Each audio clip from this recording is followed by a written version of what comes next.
राजधानी रांची में 2 दिवसीय सम्मेलन का आयोजन किया गया है और इस सम्मेलन में कई राज्य से जो आदिवासी प्रतिनिधि हैं वो पहुंच रहे हैं और आदिवासियों से जुड़े विषयों पर आज चर्चा हुई है। बात करने का प्रयास करेंगे कि आज क्या कुछ चर्चा हुई है और आने वाले दिन है उसमें किन विषयों को लेकर जो है अपनी बातों को रखने वाले। आज क्या कुछ आप लोग चर्चा कर रहे हैं, अभी तक क्या चर्चा हुई और कल क्या कुछ चर्चा होनी? देखिए, आज तो मीटिंग है। ये अपने खास जो लोग हैं, जो हमारे अगुआ लोग हैं, उनका मीटिंग है जो डेलीगेशन में आए हुए हैं। कल हम लोग कन्वेंशन करेंगे, उसमें कोई भी आ सकता है, आदिवासी गैर आदिवासी कोई भी आ सकता है। उसमें हम लोग को कोई ऐसा कुछ ये नहीं है। तो ये जो आज चर्चा तो अभी पूरा हुआ नहीं है, अभी तो चल रहा है और हम समझते हैं कि इस राज्य में 70 से 80 संगठन हैं आदिवासी नामधारी। लेकिन आप अभी कहेंगे कि वो कोर्ट का सवाल है। हम कह रहे कोर्ट का सवाल क्या है भाई? मैंने ये तो ब्रिटिश सरकार के टाइम से आदिवासियों को जो अधिकार मिला CNT एक्ट, SPT एक्ट के तहत, और ये सारे कुछ संविधान में है, संविधान के तहत ही है, ये संविधान से कोई अलग नहीं है। तो हम समझते हैं कि उसके बावजूद भी अभी खास करके जो केंद्र में जो सरकार चल रही है और हम आदिवासी ये महसूस कर रहे हैं कि हमारी आदिवासियत पर खतरा हो गया है। ऐसा क्यों सोच रहे हैं हम लोग? ये तो वो अदाजी से पहले आदिवासी लोग थे, ऐसा नहीं है कि नहीं थे। उस समय ऐसी कोई बात नहीं थी। हाँ, जो दमन था अंग्रेजों के तरफ से,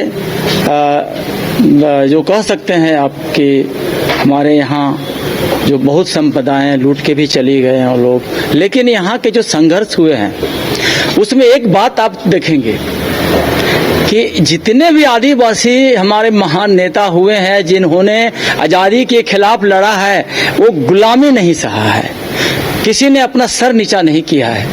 और हम लोग को फक्र है इस बात का कि ये सारे लोग, चाहे फूलो झानो हो, सिद्धू कानू हो, और आपको ये वीर बुद्धू भगत हो, बहुत से लोग हैं जो लोग शहादत को कबूल किए हैं, वो गुलाम स्वीकार नहीं किए। यही हमारी एक परंपरा है। तो आप लोग क्या सरना कोड की जो बातें चल रही हैं, आप लोग भी मांग करते हैं, इसको लेकर भी चर्चा होनी है? हाँ, चर्चा तो हो रही है। कहने का मतलब है कि आप लोग मीडिया वाले हैं, आप चर्चा करते हैं तो मुझे जवाब देना पड़ता है, और आप इस पर आप बोल सकते हैं कि भाई बातें तो ना, ये तो कोड का सवाल है। दरअसल देखिए, इस देश में अभी तक जो 4 कोड है, 4 लोगों का ये है। उसके बाद अभी आप देखेंगे कि निर्वाचन के लिए आप किन्नरों को भी एक मिल गया है कि आप निर्वाचन उस समय ये कर सकते थे। तो हम कह रहे हैं कि जब ऐसा है तब आदिवासी लोग का एक अलग कोड मिला था जो 71 तक चला, 1971 तक। उसके बाद फिर वो खत्म हो गया। अब उस समय से शिबू सोरेन हुए हैं या और लोग भी हुए हैं, उन्होंने उस समय वो लड़े हैं, उसको ये किए हैं। लेकिन हम कहते हैं कि सिर्फ लड़ने का मतलब नहीं है, सॉल्यूशन का मतलब है। लोग बोलते हैं कि कोड मिल जाएगा तो सब कुछ हो जाएगा। हम कह रहे हैं कि मेरा कोड तो मेरा अधिकार है, हमारा जो कॉलम है, हम कितने आदिवासी हैं भाई, इसके लिए कोड की जरूरत है। वो धर्म का क्या मामला है? धर्म में तो बहुत से आदिवासी लोग हैं, बहुत से आदिवासी लोग हैं, वो अपने अपने परंपरा के अनुसार, अपनी संस्कृति के अनुसार अपना वो करते हैं। अब सवाल उठता है कि बहुत ऐसे लोग हैं जो क्रिश्चियनिटी का सवाल उठाते हैं, लेकिन हम आपको कहना चाहते हैं कि उन लोग अभी भी जो धर्म है सरना का, वो अभी भी वो जारी रखे हुए हैं। वो जरूर जाते हैं, गिरजा जाते हैं, वहाँ पर जो उनके धर्मगुरु हैं उनका प्रचार सुनते हैं, उनका ये सारा कुछ सुनते हैं, लेकिन जब आदिवासियत का सवाल आता है तो हमारे साथ वो खड़े होते हैं। तो प्रश्न ये भी उठ रहा है ना कि दोनों आप कैसे मान सकते हैं, या तो आप आदिवासी है या तो क्रिश्चियन है, आपको आरक्षण का लाभ नहीं मिलना चाहिए, ये भी बातें उठ रही हैं। सवाल है कि आरक्षण हमको क्रिश्चियनिटी होने पर ही और एक आदिवासियत होने का सवाल दोनों आरक्षण नहीं। है ना, दोनों। नहीं, ऐसा नहीं हो रहा। हम कह रहे हैं कि संविधान में है यह चीज, संविधान में यह चीज है, और इसलिए उस सवाल पर हम लोग उसको नहीं छेड़ते हैं। संविधान के खिलाफ हो जाएगा फिर कि संविधान में ऑलरेडी जो मिला हुआ है, मतलब संविधान के अंदर वो चीज है, हम उसकी आलोचना भी नहीं करते हैं क्योंकि हमारे लिए है, वो सबके लिए है। ऐसा तो नहीं है कि कुछ जनरल कास्ट के हैं वो संविधान के दायरे में नहीं आते हैं। आज क्या मोदी सरकार है वो संविधान के दायरे में नहीं आते, ऐसा तो नहीं है।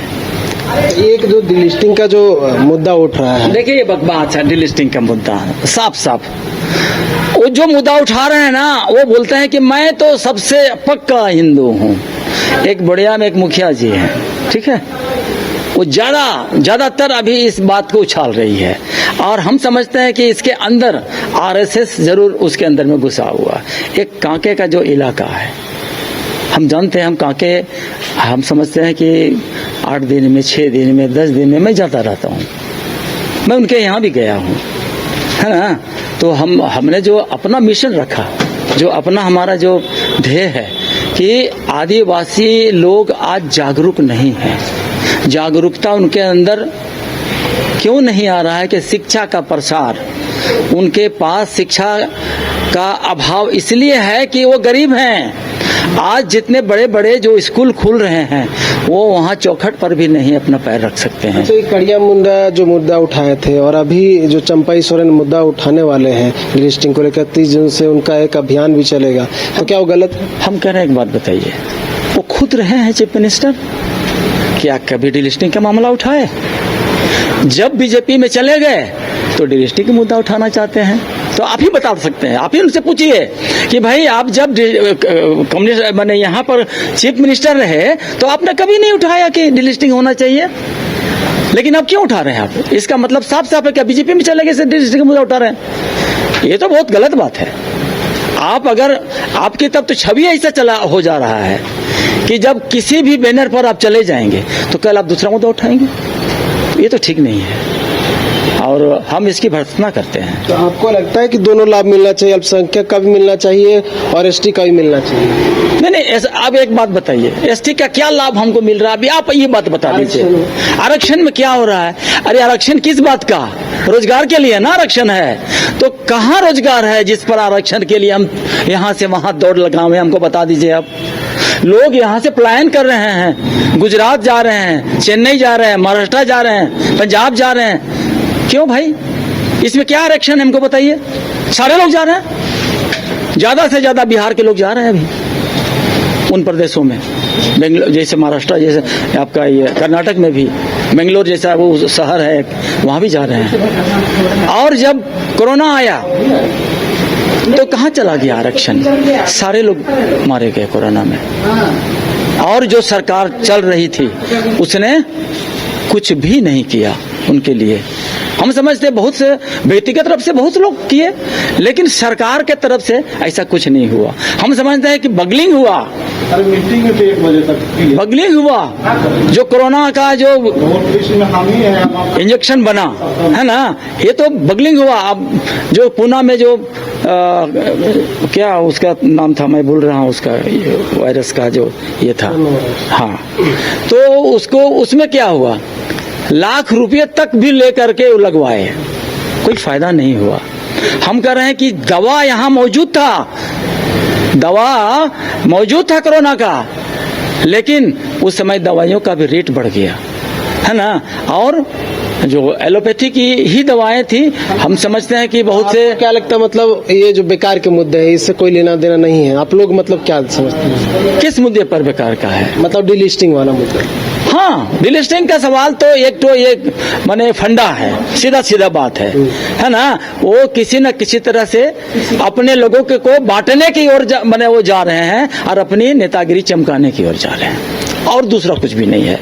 आप आएगा, हम लोग तो जाने वाले हैं, आप लोग तभी रहेंगे ना। चलिए, तो देखिए बांटने की राजनीति और एजेंडा कह रहे हैं और तमाम विषय हैं जिसको लेकर चर्चा की जानी है। मुख्य रूप से आदिवासियों को लेकर जो है उनकी आदिवासियत पर चर्चा होनी है कि किन विषयों को लेकर आगे बढ़े जिनसे उनको लाभ मिले। यही विषय को लेकर जो है एक सम्मेलन का आयोजन किया गया है और इस सम्मेलन में सभी धर्म को लोगों को जो है बुलाया गया है ताकि वो भी आए, अपनी बातों को रखें और उसके बाद जो होना होगा वो देखा जाएगा राज्य सरकार से किस तरह से बात रखनी है। ये हमारे साथ थे स्टेट कन्वेनर जगन्नाथ उरांव जो अपनी बातों को रख रहे थे। न्यूज 22 को प्ले कैमरा गौरव के साथ नीरज कुमार, रांची। गोल जहां 27 वर्षों के सफर में 17,000 से भी अधिक छात्रों ने डॉक्टर एवं इंजीनियर बनकर भरे सफलता की ऊंची उड़ान, जहां साधारण छात्र भी असाधारण सफलता प्राप्त कर बना रहे इतिहास। दूरदर्शी शिक्षाविद श्री विपिन सिंह के मार्गदर्शन में मेडिकल एवं इंजीनियरिंग के लाखों छात्रों के लिए आशा की किरण के रूप में गोल्ड रिजल्ट फैक्ट्री। झारखंड में पहली बार मजा लीजिए क्रेजी रिवर का। प्राकृतिक वादियों के बीच 6 एकड़ में बने वाटर पार्क का आनंद पूरे परिवार के साथ लें। Aquatica Funplex water park, a complete family park, excitement का भरपूर dose, huge cyclone slide, WMPS big family pool with 13 slides, big wave pools with high waves, kids के लिए अलग से play area, octopus rain dance, pendulum slides, top class restaurant, साथ ही senior citizen के लिए स्पेशल अरेंजमेंट। पूरी family के साथ बिताएं दिन भर मस्ती के पल। इक्वाटिका Funplex water park near Remta dam, चुकरू मोड़, रांची।